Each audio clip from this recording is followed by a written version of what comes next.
Olá, querido estudante, eu sou o professor Douglas Gomes e venho trazer física para você. O tema de agora é a prova do Enem de 2019. Vamos fazer uma questão e esta questão deu o que falar porque não tinha um enunciado bem elaborado, tanto em termos de linguagem quanto em termos de valores que foram fornecidos. Se você apoia essa iniciativa, deixa já o seu joinha. Quer ver mais vídeos como esse? Se inscreve aqui no canal e ativa o sino das notificações para receber aviso quando tiver vídeo novo. Quer aprender física comigo no curso feito especialmente para você? Acesse meu site, professordouglasgomes.com.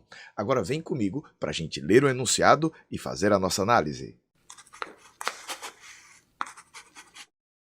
Em qualquer obra de construção civil, é fundamental a utilização de equipamentos de proteção individual, EPI, tal como capacetes. Por exemplo, a queda livre de um tijolo de massa de 2,5 kg, de uma altura de 5 metros, cujo impacto contra um capacete pode durar até meio segundo, resulta em uma força impulsiva média maior do que o peso do tijolo. Suponha que a aceleração gravitacional seja 10 metros por segundo ao quadrado e que o efeito da resistência do ar seja desprezível. A força impulsiva média gerada por esse impacto equivale ao peso de quantos tijolos iguais? Bom, vamos a alguns problemas que a gente encontra nesse enunciado. Vem comigo. Primeiro problema que a gente encontra: qual tipo de colisão é envolvida? É uma colisão perfeitamente inelástica, onde o tijolo vai bater e vai parar na cabeça do sujeito? Ou ele vai bater e quicar, bater e voltar? Numa colisão que apresenta ainda alguma elasticidade, né? É elástica, é perfeitamente elástica, a gente não tem noção. É unidimensional? Tipo, caiu, bateu e grudou ou bateu e resvalou? A gente não tem noção a respeito disso. O que nos resta? Buscar a explicação mais simples. Eu vou fazer de conta que ele vai bater e ficar na cabeça, sem quicar, sem ser desviado para o lado. Então, para a gente, vai ser uma colisão unidimensional, certo? E perfeitamente inelástica. Vai bater e ficar. Mas isso é uma salvação para a pobre da questão. A gente não tem noção do que realmente ocorre. Vou modelar que o tijolo bateu e ficou na cabeça dele. Agora, o que é uma força impulsiva? Para Beer e Johnston, autores do livro Mecânica Vetorial para Engenheiros, veja, já é um conhecimento mais específico. Não teria nenhum problema você tratar disso no ensino médio, mas os livros didáticos em geral não comentam. Uma força impulsiva é uma força muito intensa que atua durante um curto intervalo de tempo, mas essa é uma nomenclatura que eles resolveram adotar no livro deles. De tal maneira que essa força, por ser tão intensa nesse intervalo de tempo, permite que você despreze outras forças, como, por exemplo, a força-peso. A força-peso de um objeto deveria ser desprezível se comparada com essa força durante uma colisão, que tem um intervalo de tempo bem menor do que esse meio segundo. No site do CREF, que é comandado pelo professor Fernando Lang da Silveira, ele fez uma análise brilhante, colocando aqui para você alguns dados interessantes.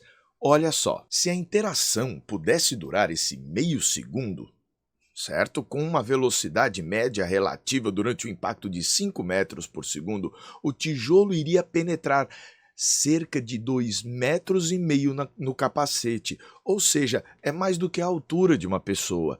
Por isso, esse dado está absurdo, absurdo. Pois bem, como a deformação máxima no capacete deve ser na ordem de centímetro para proteger seu portador, o tempo de interação máximo é muitíssimo menor do que 0,5 segundos. Seria algo em torno de 0,002 segundos, 2 milésimos de segundo, para que você não tivesse o tijolo penetrando a cabeça da pessoa. E essa história de meio segundo é um verdadeiro absurdo. De tal maneira que, pelo fato de esse tempo ser muito grande, nós não vamos poder considerar a força verdadeiramente impulsiva, né, de grande intensidade, a ponto de a gente poder desprezar o peso. Agora vamos fazer a nossa modelagem e resolver a questão. Vem comigo. Dois movimentos vão ser relevantes para a gente durante a queda. Primeiro a queda livre e depois a frenagem que vai ser feita por conta do contato com o capacete.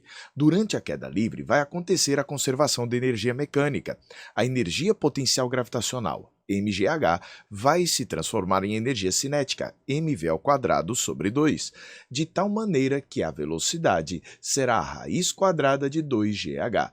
Passa o 2 multiplicando para o outro lado e depois tira a raiz quadrada. 2 vezes 10 vezes 5 dá 100. Raiz quadrada de 100 são 10. Então o tijolo vai chegar à cabeça do operário com uma velocidade de 10 metros por segundo, 36 quilômetros por hora. Agora, vamos estudar a frenagem, que é o que vai acontecer durante a colisão com o capacete. Vamos nessa? Note aqui que na frenagem a gente vai ter um vetor aceleração média, que é a diferença entre a velocidade final, 0, e a inicial, que foi esse v que a gente tinha. Quando chega à cabeça, a velocidade é 10 metros por segundo. E quando terminaria a nossa colisão inelástica, supondo que o tijolo vai parar sobre a cabeça do sujeito, né, ou sobre o capacete do sujeito, a velocidade final é 0. Final menos inicial sobre ΔT. Como a final é 0, ficamos com menos v sobre ΔT. Este sinal de menos é só para indicar que o vetor aceleração está contrário ao movimento, por isso essa aceleração caracteriza uma frenagem. Se você colocar em módulo, o módulo da aceleração média vai ser a velocidade sobre o tempo. Ele vai perder esses 10 metros por segundo em meio segundo, caracterizando uma aceleração média de 20 metros por segundo ao quadrado. Qual seria a força resultante média atuando sobre o tijolo?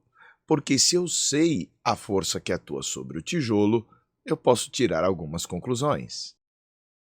Usando a segunda lei de Newton, a força resultante média no tijolo seria a massa vezes a aceleração média, que a gente viu que eram 20 metros por segundo ao quadrado. A massa do tijolo, 2,5 kg. Esta força resultante média seria de 50 newtons para cima. Mas é aqui que veio o grande problema desta questão. A resultante é a soma vetorial das forças que atuam sobre o objeto, e durante a colisão havia duas forças atuando sobre o objeto: a força de contato com o capacete e a força peso. Vamos analisar isso. A solução mais inteligente seria esta daqui. A força resultante vai ter uma intensidade de 50 newtons para cima freando o tijolo. Mas as forças que vão compor esta resultante vão ser o peso, que vai estar puxando o nosso bloco para baixo com 25 newtons, e a força de contato, que o capacete vai fazer freando. Então esta força de contato tem de superar o peso em 50 newtons. Então, para que o resultado dê 50 para cima, havendo peso de 25 para baixo, o valor desta força de contato deveria ser 75 newtons. Observou isso aí?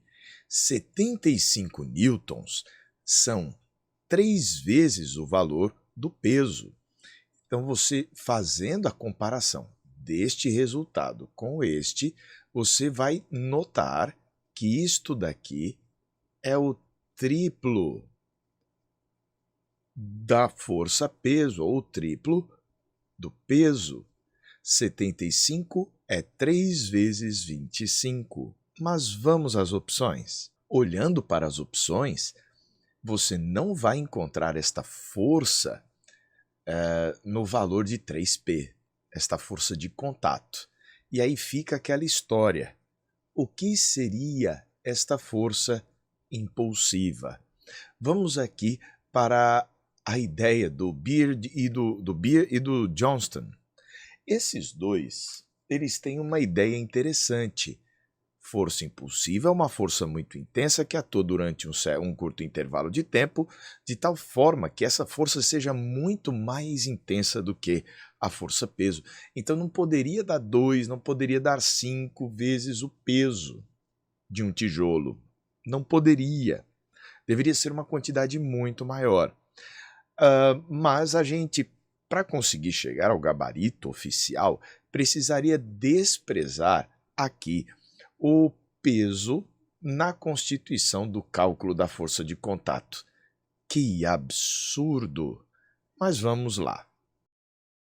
Interpretando o termo força impulsiva como força resultante, desprezando a influência do peso, o que daria um absurdo sem tamanho, a gente veria que a força resultante seria 50 newtons, que corresponde ao dobro do peso, ou seja, o equivalente ao peso de 2 tijolos. O que é uma solução completamente sem cabimento, sem noção. Eu vou deixar aqui na descrição do vídeo o link para o comentário no CREF, que é o Centro de Referência para o Ensino de Física da Universidade Federal do Rio Grande do Sul, para você ver que tristeza isso foi. O gabarito correto, então, vai marcar como verdadeiro o item a opção A de avião. 2. Pena, né? Bom, se você gostou desse nosso vídeo, apesar da tristeza da elaboração da questão, deixe o seu joinha. Quer ver mais vídeos como esse? Se inscreva aqui no canal e ative o sino das notificações para receber aviso quando tiver vídeo novo. Quer aprender física comigo? Num curso feito para você? Acesse meu site, professordouglasgomes.com. Um forte abraço e até a próxima, a gente se vê.